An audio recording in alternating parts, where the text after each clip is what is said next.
In a world filled with secrets, sometimes you have to step into the dark to find the light. Welcome to the Dark Lights podcast, where we unravel eerie mysteries, one story at a time.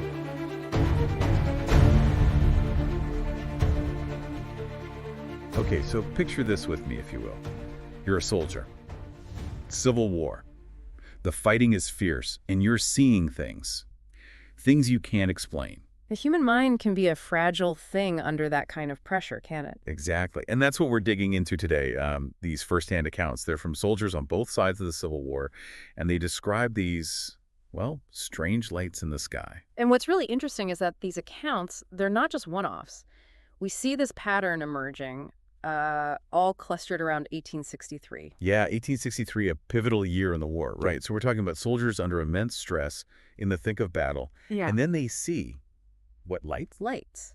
But not just any lights. We're talking about descriptions that range from fiery red orbs to beams shooting down to Earth and everything in between. And these accounts, they're not coming from just one battlefield, are they? This seems to be happening all over. That's right. And that's what makes it so hard to just dismiss this as, battlefield illusions or something. We're seeing similar sightings reported from different locations, different battles, even soldiers from opposite sides of the war. Okay, so let's get specific here. What are some of the details we're talking about? Let's start with August 1863. Private William Harlan, 14th Tennessee Infantry, fighting for the Confederacy. He writes about a fiery red light just hanging in the sky, totally silent. Then, poof, it vanishes. No explanation. Okay, so that's one account, but you said there are others. Oh yeah, plenty more. Just a few weeks later, we have Sergeant Ezra Walters, 4th Pennsylvania Cavalry, so Union side this time.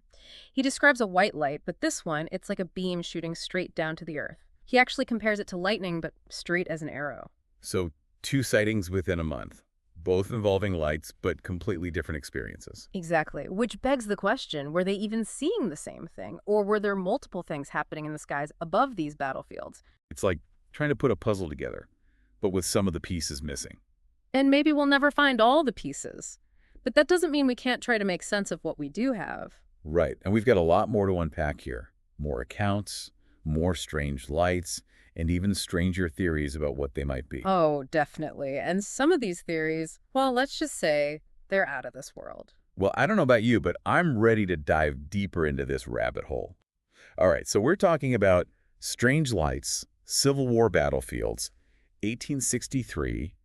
It already sounds like something out of, an alternate history novel or something. Well, it's real history, all right, and it only gets more intense as we go along. As we get into, November, December of that year, the accounts, they take on this whole other level of strangeness. So we're going beyond just, hey, I saw a weird light in the sky kind of thing. Oh, definitely. And now we're talking about experiences that really shook these soldiers, really got under their skin. I mean, imagine you're already in the middle of this horrific war, right?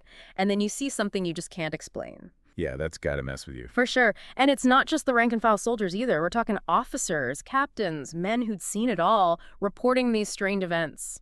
Okay, give me an example. What are we talking about here? All right, so there's this one account from Captain Samuel Hart, 12th Virginia Infantry, Confederate side.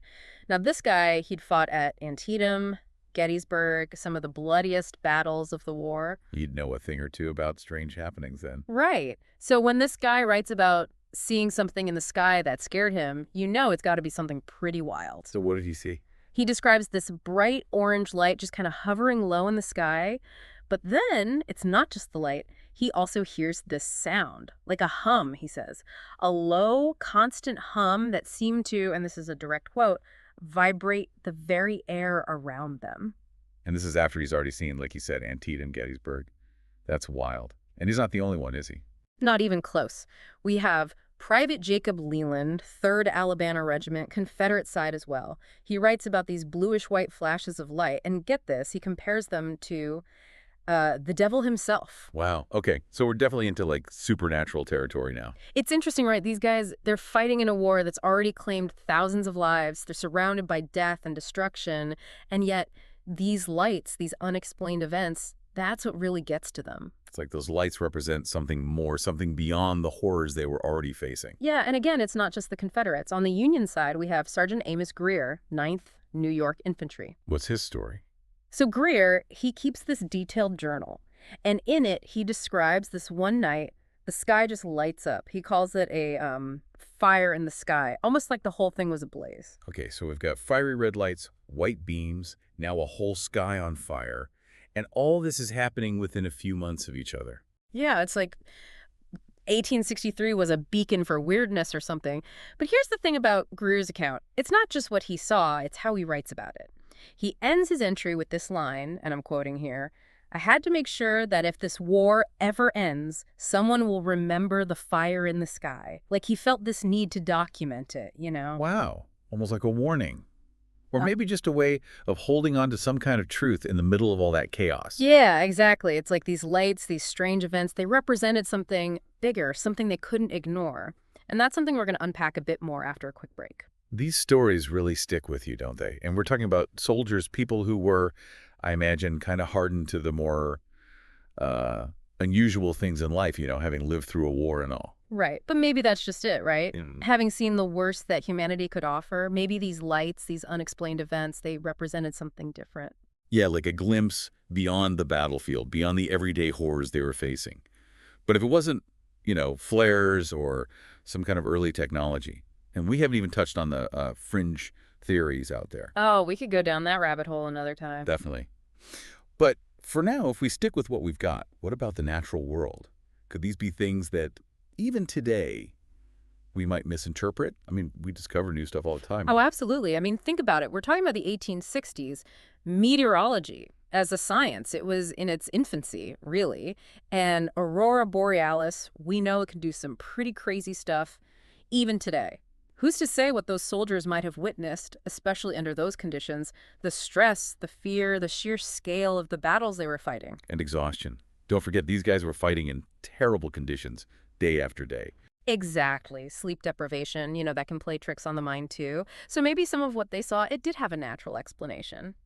But even then, even if we could explain every single sighting, there's still something about these accounts, this feeling they evoke, this sense of Wonder. yeah, wonder, and maybe a little bit of fear too, right?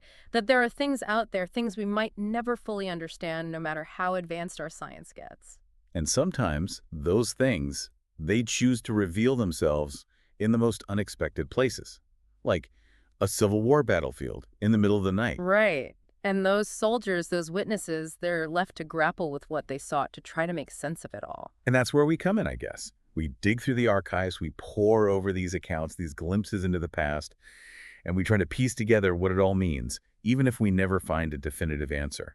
And maybe that's okay. Maybe the real value is in the searching, in the questioning, in the acknowledging that there are things out there beyond our comprehension that continue to fascinate and challenge us. Is this something that you think could happen to you? We are looking forward to hearing from you in the comments. Let us know what you think happened here. All of our content should be considered for casual entertainment purposes only and not used for any other purpose. Thank you for listening.